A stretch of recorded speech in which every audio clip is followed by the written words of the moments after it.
Russia didn't expect this. At dawn, the quiet airfields of eastern Poland erupted with a sound Moscow knows all too well, the deep, thunderous growl of A-10 Thunderbolt II attack aircraft.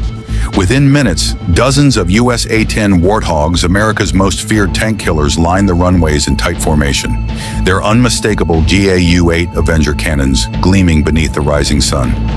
This wasn't routine rotation. This was a signal, one loud enough to echo across the Kremlin's Situation Room. The world's most rugged close air support fleet had just arrived on Russia's doorstep, and the message was clear. NATO's shield is no longer defensive, it's watching.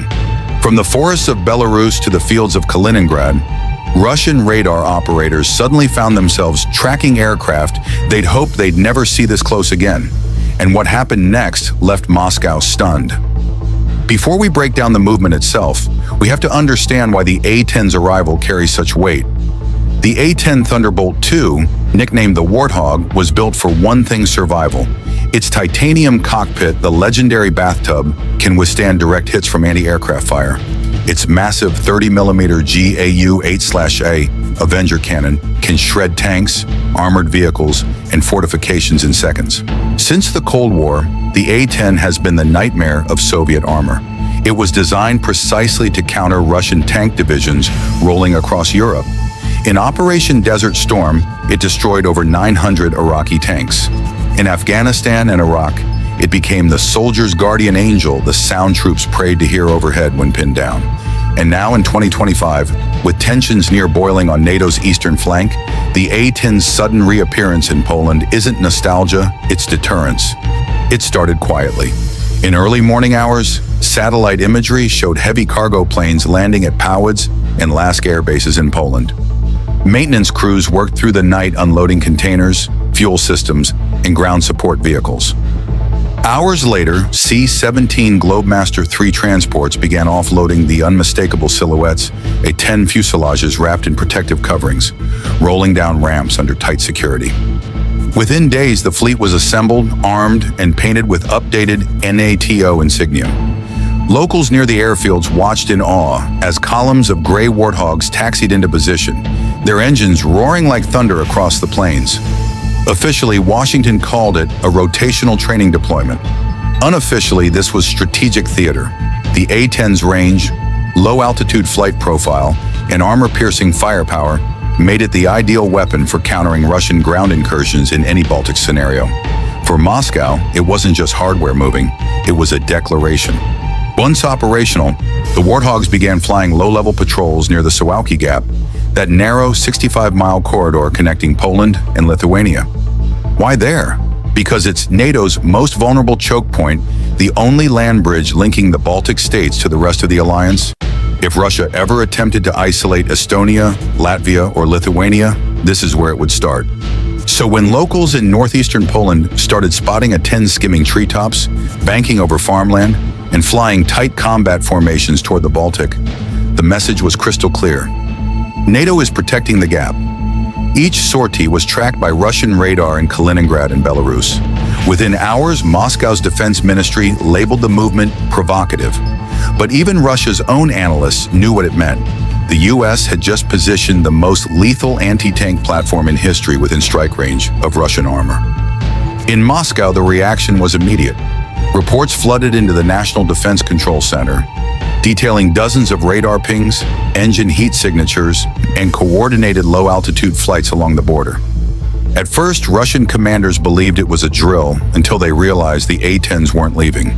They were establishing a forward combat presence. State television scrambled to downplay the story. But internal briefings painted a more dire picture. Russian ground units in Kaliningrad suddenly found themselves painted by NATO targeting systems. Electronic warfare stations picked up intense signal activity from USAW ACS aircraft overhead, and satellite imagery confirmed fully armed Warthogs positioned for immediate response. It was a nightmare scenario, the very situation Russia's generals had warned about for years. The A-10, once thought to be retiring, had returned from the dead, and it was now watching their western flank. The next phase was coordination. The A-10s weren't alone. They were joined by F-16s from the Netherlands, British Typhoons, and Polish F-35s under a single NATO command net. Joint drills began across northern Poland and Lithuania, simulating rapid response air support to ground troops. This was more than training, it was a rehearsal for an Eastern Front. The A-10's role was simple: destroy advancing armor before it crossed into NATO territory. With forward air controllers on the ground and live ammunition on standby, the message to Russia was unmistakable: any incursion would meet instant, overwhelming retaliation. Russian defense analysts called it escalatory posturing. NATO called it readiness. But one truth remained: the Warthogs had effectively redrawn the balance of power on the Polish border. Every major NATO operation carries layers of meaning: military, psychological, and political. For Washington, this deployment served three simultaneous messages. To Poland and the Baltics, you are not alone. To Russia, your threats of escalation will be met with speed and precision. To Europe, the US still leads the alliance decisively. Unlike stealth jets, the A-10 doesn't hide. It's visible. It wants to be seen. That's its psychological strength: deterrence through presence. Flying low over Polish farmland, its growl became a daily reminder that NATO's deterrent power wasn't theoretical. It was parked just miles from Kaliningrad. To Russia, it was humiliation. To NATO, reassurance. And to the world, a warning: the skies over Eastern Europe were no longer uncontested. Poland welcomed the deployment with open arms. Citizens gathered near bases to watch the Warthogs thunder overhead. Local newspapers called them the Angels of the East. But elsewhere in the region, reactions were divided. Belarus condemned the movement as a step toward escalation, echoing Moscow's narrative. Germany and France expressed concern over heightened tensions, a familiar diplomatic balancing act. Meanwhile, Baltic defense ministers quietly celebrated. For them, the Warthogs were more than aircraft, they were insurance. Behind the scenes, NATO intelligence networks intensified surveillance. US drones began sweeping the border zones, and Russian fighter jets, Su-27s and MiG-31s scrambled daily, shadowing the A-10's intense, silent duels across the sky. Each side watched the other, waiting for one wrong move. The geopolitical shockwave was immediate. Within days, Russian state media shifted tone from mocking the A-10 as obsolete to portraying it as a symbol of US aggression. Inside the Kremlin, Defense Minister Sergei Shoigu held an emergency session.